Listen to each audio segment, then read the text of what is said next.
A porta do elevador se fecha. A rua desaparece. O passageiro desce por escadas rolantes até chegar quase 50 metros abaixo de São Paulo. Acima dele, a cidade continua funcionando. Avenidas, ferrovias, edifícios, tubulações, cabos e galerias. Esta é a estação Água Branca, da linha 6 Laranja. Com quase 48 metros de profundidade, o governo de São Paulo a apresenta como a estação mais profunda em operação da América Latina, o equivalente a um prédio de 15 andares, enterrado sob a Avenida Santa Marina. Contudo, o recorde deve durar pouco. Na própria linha 6, outra estação já está em construção, quase 18 metros abaixo dela.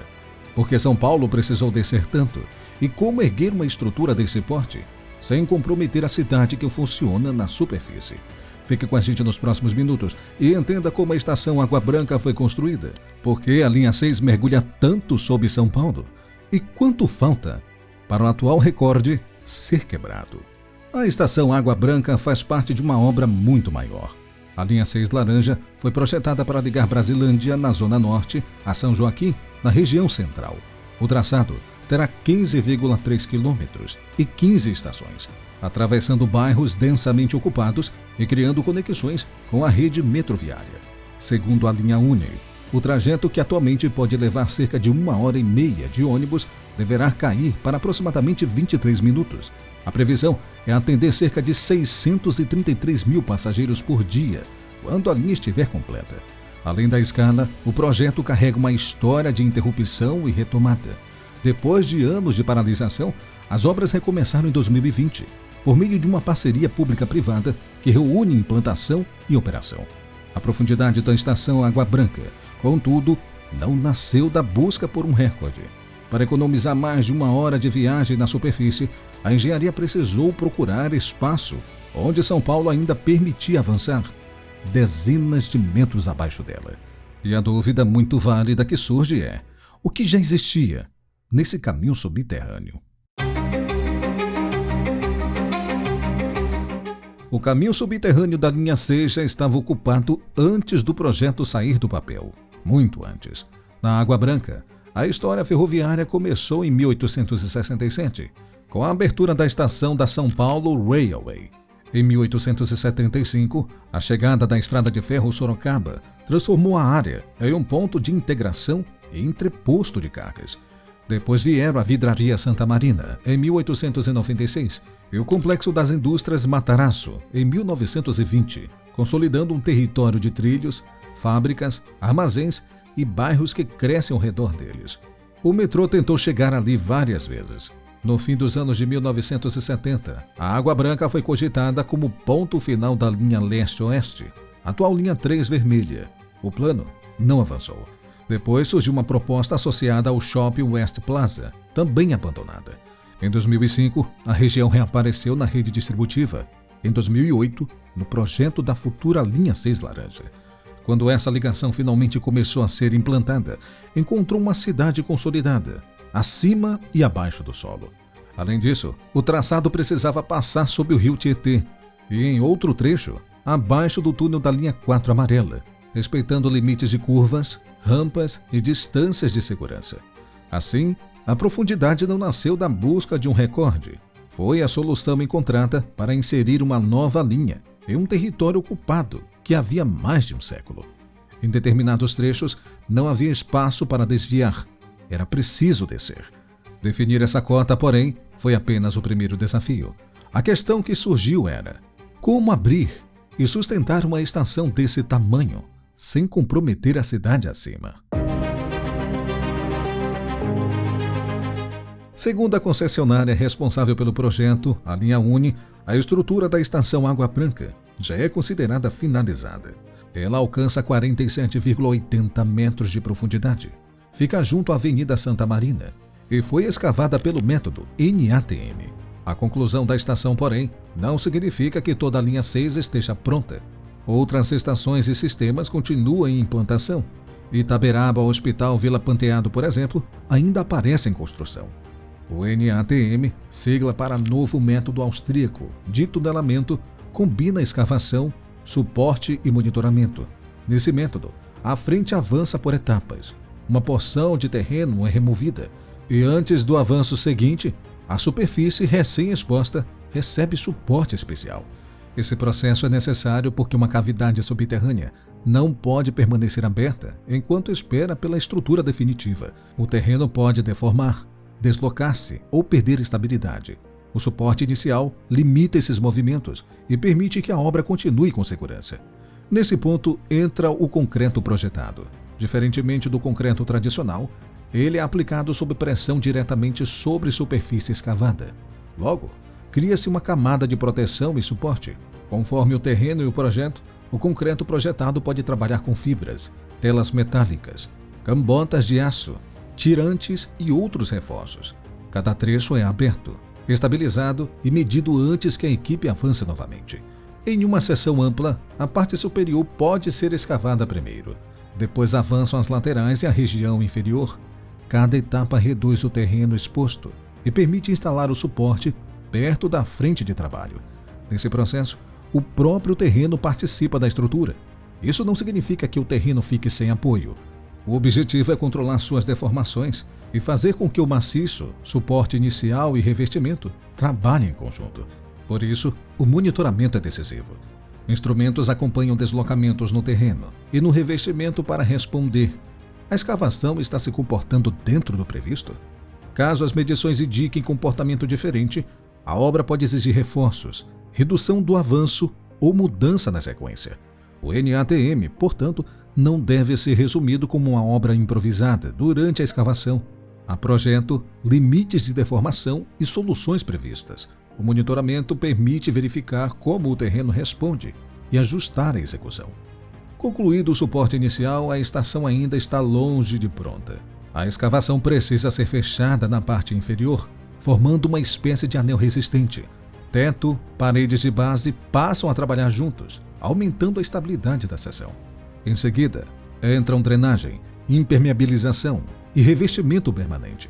A função é controlar a entrada de água e transformar uma cavidade provisória numa estrutura preparada para décadas de uso. A partir daí, o espaço escavado deixa de parecer uma grande caverna e começa a funcionar como estação. É importante afirmar que o NATN também não é sinônimo de tatuzão. As tuneladoras, conhecidas como shields ou tatuzões, avançam continuamente e abrem túneis normalmente circulares. Formam os tubos por onde os trens circulam. A estação, porém, exige outra geometria. Ela precisa abrigar plataformas, escadas, elevadores, corredores, áreas técnicas e saídas de emergência. São espaços maiores e com formatos variados. A escavação sequencial permite construir essas cavernas e conexões com mais flexibilidade. Além do método, a profundidade transforma a logística. Todo o material retirado precisa subir quase 50 metros até a superfície. Concreto, aço, equipamentos e trabalhadores fazem o caminho contrário. Ao mesmo tempo, ventilação, energia, iluminação, comunicação e drenagem precisam funcionar durante a obra. Cada frente deve receber insumos sem bloquear as demais atividades. Por fim, há um desafio pouco visível: controlar os recalques. Esse termo se refere ao deslocamento do terreno provocado pela mudança das tensões no subsolo. Mesmo movimentos pequenos podem afetar pavimentos, tubulações, fundações ou construções próximas. Por isso, escavar em etapas, instalar rapidamente os suportes e medir continuamente as deformações é fundamental para limitar esse risco. Na estação Água Branca, o efeito não está apenas em alcançar 47,8 metros. Está em abrir, estabilizar, impermeabilizar e equipar uma enorme cavidade, enquanto São Paulo continua funcionando acima dela. Imagine um prédio de 15 andares. Agora vire esse edifício para baixo. Essa é aproximadamente a profundidade da estação Água Branca, 47,8 metros. Na América Latina, poucas estações chegaram perto dessa marca. Camarones, a mais profunda do metrô da cidade do México, alcança 40 metros. Em Santiago, os trilhos da linha 3 em Puente Calicanto ficam a 33 metros da superfície. Já a estação de São Francisco, no centro histórico de Quito, foi construída a cerca de 30 metros. Em Buenos Aires, 11:30 de dezembro, a mais profunda da rede portenha chega a 22 metros.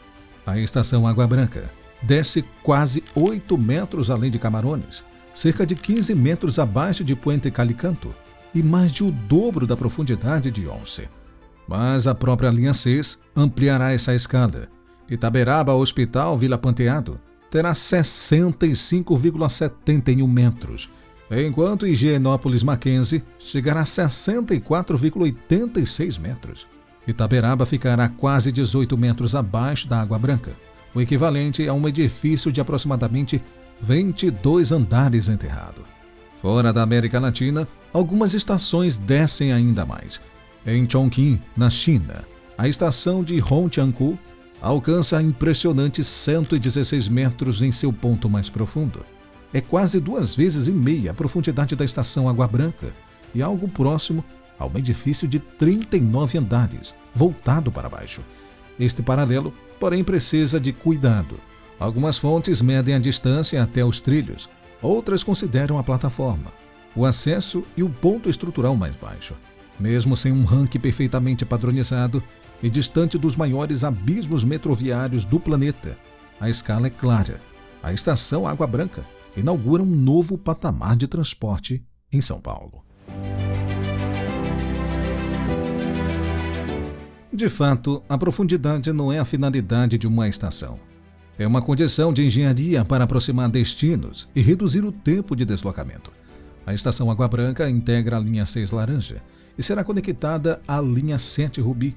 Com isso, passageiros da zona norte de São Paulo poderão acessar a rede de trens metropolitanos sem depender de percursos rodoviários atuais. O principal ganho projetado está no tempo.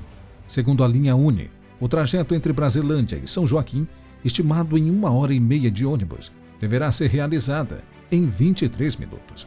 A redução chega a aproximadamente 67 minutos, ou quase 75%, para quem fizer percurso equivalente.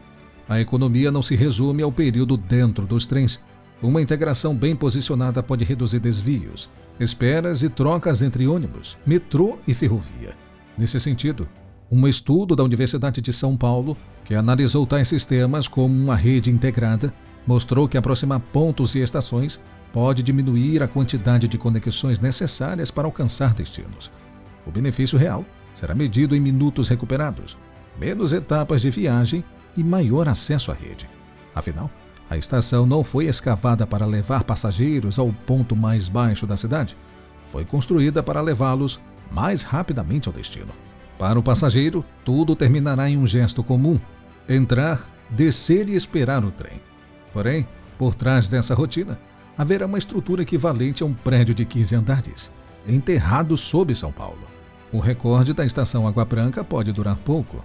A própria linha 6 já se prepara para descer ainda mais. E o verdadeiro teste começará quando toda essa engenharia deixa de ser obra e passa a funcionar todos os dias como parte da cidade. Obrigado por ter assistido este vídeo até aqui. Você sabia que essa estação aqui no Brasil é a mais profunda da América Latina? E que nós já temos previsão de bater o próprio recorde ainda na linha 6 Laranja aqui em São Paulo? É de se admirar, quer queira ou não, porque mostra que a nossa engenharia tem um grande potencial, né? Vou ficando por aqui. Um forte abraço e até o próximo vídeo.